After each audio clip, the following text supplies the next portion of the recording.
Hello, everyone. My name is Sean Carroll, and I am a senior GIS and environmental resource educator at Cornell Cooperative Extension, Dutchess County. Thank you for registering for this training this weekend, using maps for local conservation planning. So this video, I'm going to go over the exercise that we'll be doing during the training. This video will be used hopefully as a tool for you as you're going through this on your own, either during the training or at another time.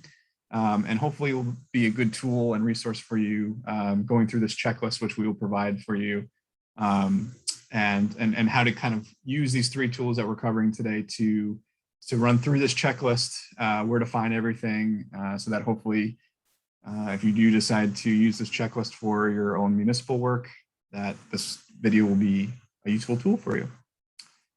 Great, so let's get started. So on the right side of my screen here, I have this natural resources checklist. And again, this was emailed to all the registrants of this forum, of this training. If it's something you wish to share with other colleagues of yours, feel free to, or feel free to have them reach out to me, and I can share that as well. So what we'll do is we'll kind of bounce back and forth between the checklist on the right and the three mapping tools on the left here, and we'll just go through and fill this out together. So the first thing we can see up here, of course, we have kind of just location information, right? So we have the site location and address, property size, and property parcel ID. So the property that we're going to be looking at for this exercise is the Audubon Buttercup Sanctuary in the town of Stanford. There's two parcels. For anyone who's familiar with this property, there's kind of two sides. There's the Audubon Buttercup West and East. We're going to be dealing with the west side, so that's on the west side of Route 82. So to get started, I'm at Dutchess County Parcel Access. The links to that are in the homework and will be mentioned during the training. But to get to Dutchess County's Parcel Access, you can just do a simple Google search for that, Dutchess County Parcel Access, or you can find it through the Dutchess County website. There's a GIS mapping portal, which will take you to this as well. So once you get to parcel access, the first thing we want to do is zoom in on the parcel that we're looking at. This being a conservation area, not necessarily a specific residential address. The addresses might kind of vary from one mapping utility to another, but I know for parcel access, just to get to it really quickly, we're going to use 20 Mountain Road. So the way parcel access, the search function works is you click on this address tab, and then the number, the name of the road, and then the suffix being RD for road. And then we click the go button, and it'll give me all of the hits that are 20 Mountain Road throughout Dutchess County. There's a few of them, but the one that I want is here down in Stanford, and the owner information is National Audubon Society Incorporated. So I'm going to say zoom to that, and that's going to take me down to the parcel that we're interested in for this training. Great. So there we are. We can see it outlined in a more bold yellow. That's the parcel that we'll be using for this exercise throughout all of these tools. Great. So site information, address. The first thing we want to put here is 20 Mountain Road. Stanford. I'll suffice for now. The next piece of information we want is the property size. So to get that, what we want to do, we can get that through parcel access. So to get information on the parcel, once we're here, let's click this identify tool. So up here in the toolbar, we have lots of options, and we'll go over this in the training, but let's click on the identify button. And then if we click on the parcel, it'll highlight in red, and we'll see all of the parcel information, right? So we have the parcel number, the address, which we just entered, owner, etc. And we can see here, lot size 204.6 acres. So let's enter that under property size, 204.6. And just so we have it, the property parcel ID, I'm just going to copy that right from here. Sometimes that's useful just to navigate to it a little quicker.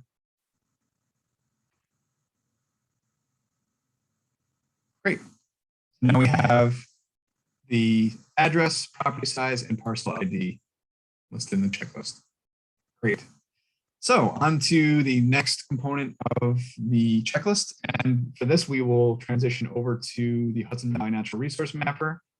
Nate will cover this in great detail, but again, to get to this, you can do a simple Google search for Hudson Valley Natural Resource Mapper, and it'll take you to this application. And once you get in, the quickest way to get to an address is to use this search tool. We have address checked. So I'm going to try 20 Mountain Road, although I think that might get us to a little slightly different location on the map, but we'll work with that for now. So you type in 20 Mountain Road and it gives you the search results. We'll click on this first one here. And it drops us on a point on Mountain Road.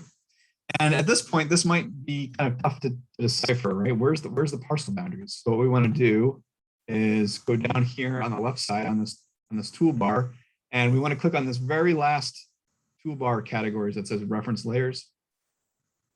And we want to toggle on the tax parcels layer.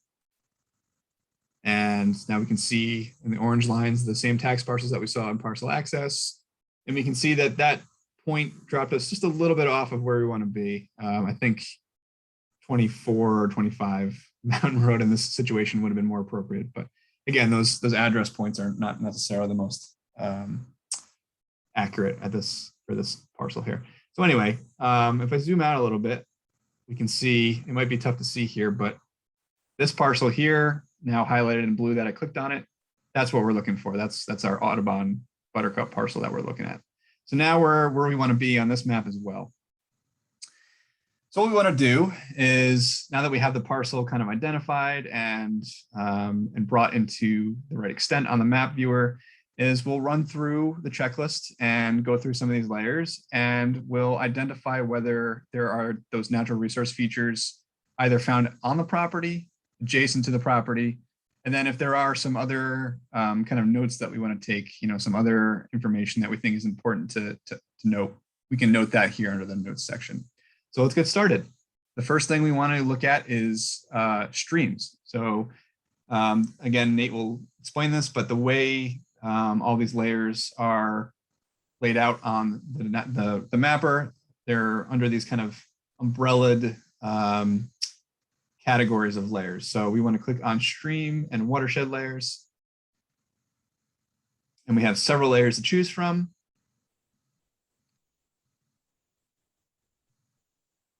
So let's mess around with some of these. Let's look at the DEC stream classification and trout status layer. So if we toggle that on, we can see that there is, yes, a stream that flows through the property here. We can see that pretty much right at the property boundary, it changes from this kind of darker purple to a lighter purple, showing that upstream we have a known trout stream, and downstream this isn't categorized as a trout stream, although further down it is. So this might be a gray area, and we can discuss this a little bit further during the training. But so for here, the way we'll note this on the checklist is for streams found on property, yes. Found on adjacent or nearby property, yes to that as well. Is it a known trout stream? So it looks like there actually is a section here of the parcel that is a known trout stream. If we click on it, we can see the standard is CTS, TS standing for trout spawning, and we'll cover that. So yes, for this, we do have a known trout stream on the property as well. So we've written yes under notes. The next question we have here is stream condition index. So that, as we can see, that is one of our layers on the mapper here. So let's turn off the PEC stream classification layer and turn on the stream condition index and see what we're looking at. So it looks like most of the streams that flow on this parcel are this orange color, which we can see, and if we click on it, stream condition index category are low condition. Although, again, highlighting the parcel here in blue, we can see there is this portion of green as well, which is average condition. So why don't we note that? We'll note low and average condition streams.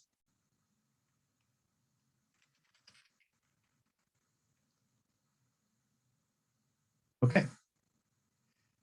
That covers streams. Let's go on to the next section, which is floodplains. So just to keep things tidy, I'm going to turn off any of these stream layers that I have on.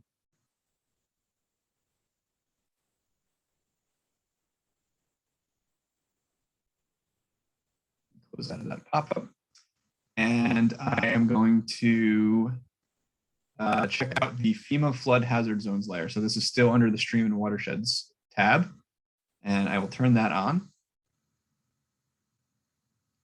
And we can see this light blue area here, which flows through a good portion of our parcel of interest. And that correlates to the 1% annual chance flood hazard that we can see over here in the legend.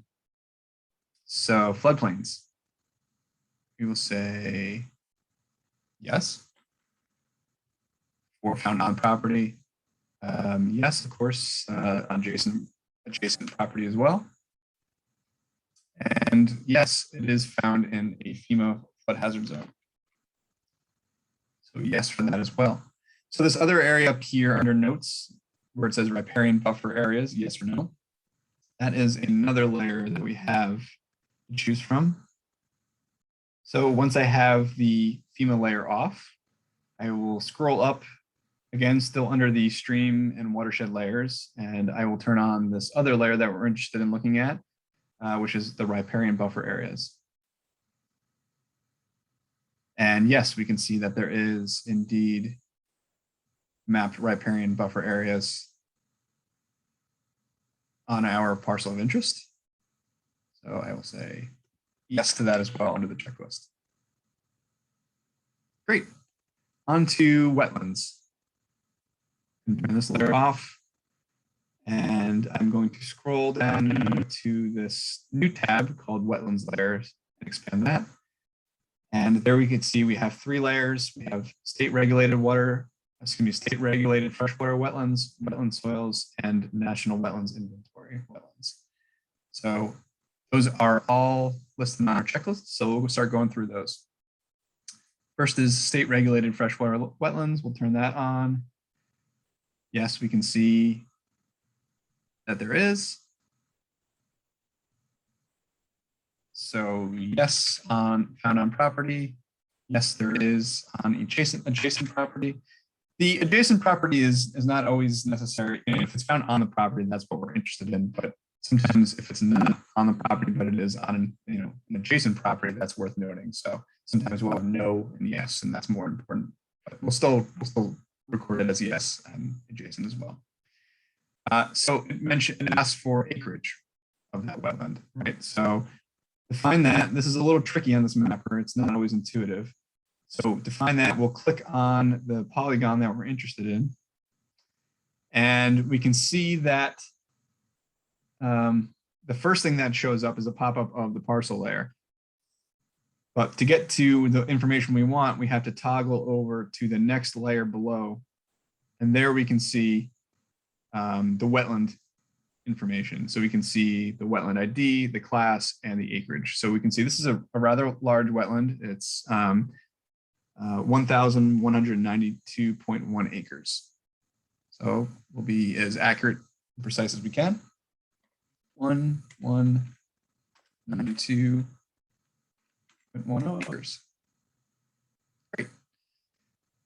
And close that. Turn that off. Next information, NWI, National Wetland Inventory Wetlands. We'll turn that layer on.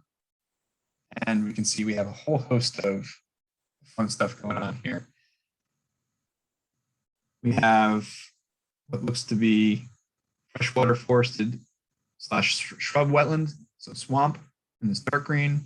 We have freshwater emergent wetland or marsh in this lighter green. And then we also have some freshwater ponds or open water here as well. So we got some interesting stuff going on here. So yes, there is NWI wetlands on the property. Yes, adjacent as well. Up here we can see wetland type. So we have, as I mentioned, we can find this information using the legend, or if we click on it, we can get the type as well. So just make sure that you're looking at the right layer here. So that happened to be the first one that popped up here. And we can see this lighter green is a freshwater emergent wetland. And this darker green is a freshwater forested or shrub wetland. So we'll write those two down here under wetland type. Freshwater, emergent, and forest shrub. Okay, done with that. Next on the checklist, probable and possible wetland areas. So on the mapper that is labeled as wetland soils, because that's where that information comes from. It comes from the soil data. So we'll turn that on. And we can see that it looks that we have both. We have in the hash mark here, we have probable wetland areas. And in this dotted blue, is that still in the parcel? Let's see. Yes, that is still in the parcel. And you can find the parcel boundary again if you need it by just clicking in the space, and it re-highlights it as this blue. So we can see that we do have probable and possible wetland areas. Yes. Further north as adjacent, yes. And as I mentioned, we can see that we have both, right? Again, if we click on it, we get that information. Possible wetland area and probable. So we have both. So under the notes here, we'll put both. All right, great. Okay, now that we've turned off all the wetlands layers, we will look at the next section on our checklist, which is large forest patch. So for that, we will scroll further down on our toolbar and open up expand the forest layers tab. And there we can see we have 4 layers available to us: forest condition index, core forests, forest linkage zones, and matrix forest blocks. So for this section, we're going to want to incorporate or take note of any information from any of these layers. So the first we'll turn on is the forest condition index. And here we can see in our parcel of interest that this kind of lavender color, this kind of light bluish purple, is showing up on our parcel. And if we click on that and scroll over to the layer we want, we can see that this is an excellent forest condition index, where the description says this forest patch scores in the 98.8 percentile of Hudson Valley forests, which is pretty impressive. So this is definitely something we want to take note of. So under forest, large forest patch, we will say yes, found on property. Yes, found on adjacent property. Category, again, 98.8 percentile over here in the legend. We can see this is 95 to 99 percentile. So we'll say top 5%, which is pretty great. Definitely something worth noting. We can also, it asks for acreage here, so we can also get that from this tab here. Area and acres, so 6,162 and 6,160. Yeah, we'll round it up. 6,163 acres in that patch. So that's not necessarily found, the acreage of that's found in the parcel, but that's the larger forest patch as a whole. So that's, it's pretty considerable in size. And then the last piece of information here that we can note is it part of the matrix forest block or linkage zone? So for that, let's turn off that layer and turn on those two. So forage linkage zones and forest matrix blocks. For this one, I believe we have to zoom out a little further. I think this is a scale dependent layer, so it only shows up as you're zoomed out a little bit further. So we can see these forest matrix blocks in these dark green and the linkage zones in the light green. So we can see it's not part of a matrix forest block, but it is potentially, again, it's tough to tell at that scale. It looks like it might just be on the periphery of this linkage zone. So we might just mention that. Periphery of linkage zone. Again, this is kind of subjective, but it's worth noting. So we'll note it that way. All right. Just going to zoom back in here so we can get resituated, and the parcels layer shows back up. So the parcels layer is also scale dependent, meaning it only shows up when you're zoomed in to a certain extent. So that's why we didn't see it until just now. All right, I'm going to turn those layers off and we'll move along. So now we're getting into some of the biodiversity layers, and that is the next tab here. We'll open that up. The first one it asks for is this part of a significant biodiversity area? And one of our options here, second to last here in this light blue, significant biodiversity areas in the Hudson River Valley. So we'll turn that on. And yes, we can see that both the parcel, the Buttercup parcel and adjacent parcels are part of this a significant biodiversity area, or SBA. So we'll record that. Yes. Yes, and ask for the name, which we can get by clicking on it, toggling over to it, and we can see SBA, significant biodiversity area name, Dutchess County Wetlands. So I'll just make note of that. Oops. All right. Next, Audubon Important Bird Area. That is in the same biodiversity layers tab. We'll just turn the SBA off, and just below that in the red, we can see Audubon important bird areas, or IBA. We'll turn that on. And sure enough, this parcel has that as well. So yes. Yes, adjacent as well. And asking for the name, let's click on it and see what information we can find. So this IBA, or important bird area, is named Stissing Ridge. So we'll just make a note of that. Say Stissing Ridge IBA, or important bird area. Great. Next, significant natural community. Turn this off. Significant natural community is above the biodiversity areas. That's in this orange. We'll turn that on. And it looks like not on this specific parcel, the one that we're interested in, but there is, it might be tough to see in the recording, but there is this tiny strip of orange here that showed up on this adjacent parcel, which is technically part of the Audubon, the Buttercup property there. But again, we're kind of just going on a parcel basis, hypothetically here. So what we'll do is we'll record this as not existing on the parcel of interest, but yes, on an adjacent parcel. And let's find out what that is. Let's click on it. It's kind of interesting seeing this little strip here. And Calcareous Cliff Community. Cool. So let's make a note of that. Maybe we'll just say adjacent Calcareous Cliff Community.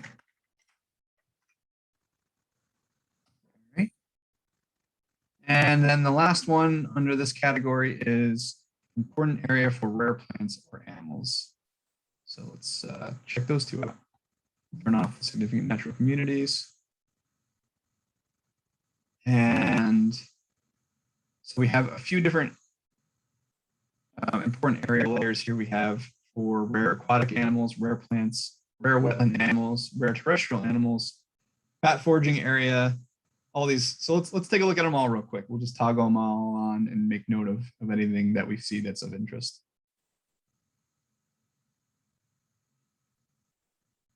So I'm turning on rare, important areas for rare aquatic animals. It's taking a minute to load. All right, nothing showed up for that. Let's try important area for rare plants. That's on, nothing showed up for that. Known important areas for rare wetland animals, we'll try that. Yep, so we can see that did cover our parcel and adjacent. So we'll make a note of that in a second once we're done here. And if you click on that, I think the only information is, just because this is kind of sensitive information, it just mentions that this point does lie within one of these important areas. And then if you're interested, I think you can click on some of these links for more information on what that might entail. So we'll make note of that in just a second. Let's just check the rest of these. Important areas for rare terrestrial animals. Nope, nothing for that on that property or adjacent. Important bat foraging areas. Nope. Important area for migratory fish. It's just loading. All right, so this we can see did turn on, and this is most likely for American eel. This is part of the Wappinger Creek here. Yeah, it's not going to give us specifically, what migratory fish we're interested in here, but I know, just knowing this area, this is the Wappinger Creek, and there are American eel that can and have made it up this far. So that's what that is being flagged for. So we'll make note of that in a second as well. And then lastly, we'll look at known important cold water stream habitats. And that is being shown on the map as well.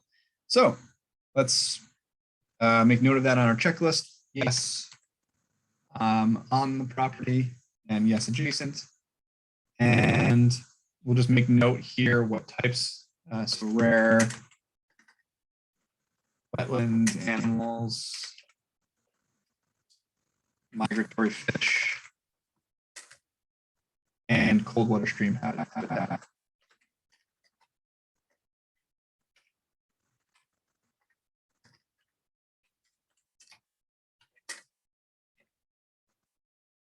And that's just there so we can go back and maybe find some more information. Again, assuming we were using this for some kind of proposal in front of us, this is just information that we can go check out as we're becoming more informed about what natural resources are found on this property. Okay, so that's the first half of the checklist. That's all through the Natural Resource Mapper, and we'll go on to page 2, and we'll transition back to parcel access for this. So we can see here now we're moving on to the second tool. And a lot of this is redundant information, but it's a good exercise. And sometimes it's good to look at these from different sources and with some different information. So streams, we already know that, but we can also see using the aerial imagery or toggling on to the terrain base map on parcel access, which Devin will demonstrate. We can see that, yes, there is a stream found on the property and adjacently. Nothing to note there, really. I'll turn the aerial base map back on. Flood areas, again, we went through this on the Natural Resource Mapper, but let's take a look at it on parcel access too, just so we can kind of confirm that and see it in a different way. So we'll turn on the flood areas. Again, here on this toolbar up top, we have the ability to turn those on. And yes, again, this is showing the FEMA data. We can see that we do have this zone A or 1% chance flood on the property. So we will be sure to record that. Yes, and yes, adjacent. And moving on to the wetlands. So we can get that information from parcel access as well. Turn off flood areas, turn on the wetlands layer. Here's the legend. We can see that there is, in blue, there is New York State DEC, freshwater regulatory wetland, as well as federal NWI wetland. So we'll record that for both of these. Yes. Jason as well. NWI wetlands, yes. Yes. So in the notes here, it asks for acreage. Again, we kind of got that from the natural resource mapper a little easier. But if you were looking at it on parcel access, there's no real easy way to get that information. You can't click on it and get it. But one cool feature that I just wanted to highlight real quickly on parcel access is the measure tool. And Devin will go over this in more detail, but you have the ability to measure linear distances as well as aerial measurements here as well. So, you know, if I wanted to, I could get a rough measurement of one of these wetlands. I'm just going to do it really roughly here quickly as I'm doing this recording, but just so you can get a sense. You know, maybe you want that kind of section, and it'll give you the area in acreage, square feet, perimeter, in feet and miles. So, you know, that section that I just highlighted is, you know, about 53 acres. So just another tool available to you. All right. So that's it for wetlands. The next question, and this is one that you could really only defer from parcel access, is whether it's part of an ag district or not. And to get that information, we look at the property card here over on the right and some of this information. If we zoom down to the third to last piece of information here, we can see agricultural district. And if we were in the district, it would tell us which district number we're in, but seeing as how there's a blank there, we can confirm that no, we are not in an agricultural district, this property. But maybe adjacently, let's maybe click on some of these other parcels. We'll click the identify tool.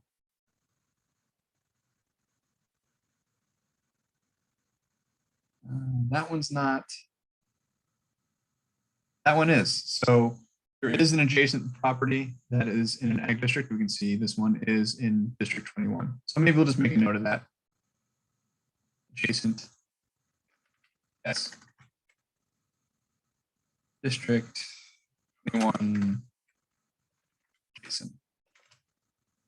And these notes are for your use. You know, this is just, oops, if I can spell that right. They're meant to be, you know, catered to whatever you find useful in your decision-making process. So that's just how I decided to make note of that. And then that's up to you. If there are other natural resources on the property that you want to make note of, that's the space for you to do that. Okay. And finally, the last section is under the Dutchess County aerial viewer. So we'll toggle on over to that. And for anyone who's familiar with Dutchess County aerial access, this might look a little different. The county is working on revisions to that tool. So this is kind of the fill-in for that for now.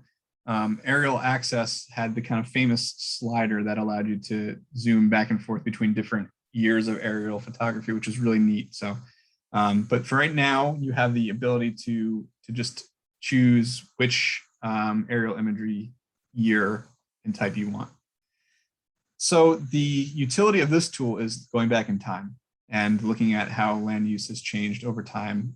So we'll look at that from our perspective of farmland on this property. So let's first zoom into our parcel. We'll try 20 Mountain Road Gate, see where that gets us.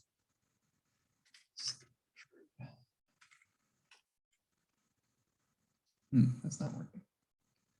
Let's try. No. Yeah, see, this is the issue. Sometimes the addresses for some of these properties and parcels don't always match up. Well, anyway, I know where it is, so I'm just going to zoom in manually. Let's see. Stanford, Stissing. Yeah, there it is. All right. So some of this farmland is part of it, some of these open fields. Again, this is kind of subjective.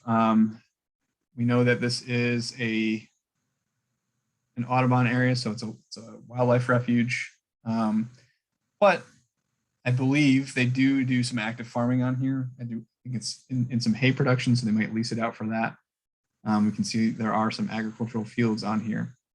But let's play around with Aerial Viewer real quick and go back in time a bit. So we're looking at the 2020 True Color. So TC stands for True Color flight. But maybe let's go back to 2004. Okay, we can see it hasn't changed too much from 04 to 2020, and we can kind of just toggle between these. Oops. Yeah, so True Color, TC stands for True Color, CIR stands for Color Infrared. So this is kind of interesting. Some of these maps have this option, and this allows us to see, it really highlights, the main utility I think for is that it really highlights evergreen trees. So it highlights coniferous trees in this really nice red shade. It also shows kind of open field in a lighter red too. So maybe not much change over, what, 16 years. But if we go back to maybe 1970, black and white,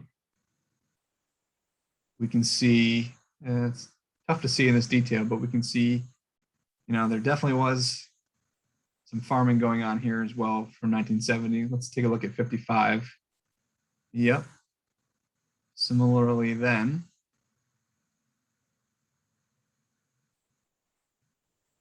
And yeah, it looks like all the way back to the 40s and even the 30s, this property was being farmed. So that's kind of interesting and worth noting. So active farmland on property, yes. And on nearby properties, Jason, yes. And maybe we'll just make note, it being a preserve, but has potential for, leased farming. So maybe potential leased farming / haying. Just to note that, it's not, we wouldn't say it's maybe an active farm, but there does appear to be some agriculture being done on the property. And historic farmland, yes, it seems to, as far as we can go back in time, it does appear to have been a farm or be farmed. Other historic observations. So this is, again, anything you think of note that's worth noting. And something that I noticed that I think is pretty cool is if we go forward to 2000, or even let's see when it first showed up. And hopefully you can see that the big feature that I'm noticing is this pond or this marsh here, which I'm assuming was caused by a dam of the Wappinger Creek here. So it looks like in 1955 it didn't exist, and then in 1970 it did. So that might be worth noting. Between 1955 and 1970, part of the stream was dammed up to create a little pond there. So I'll just write that in the notes section here. Dam / pond created between 1955 and 1970. Might be useful. Great. So that is the end of the checklist. And then of course there are note sections here if there are other things you want to note, or other features, natural resource features that we didn't think to include but we think are important. Feel free to add those as well. So great. I hope this was a useful run through of the checklists and the tools. Again, thank you very much for participating in this training. And please do not hesitate to reach out to one of the presenters if you need another copy of this checklist or have any questions or concerns. Thank you very much.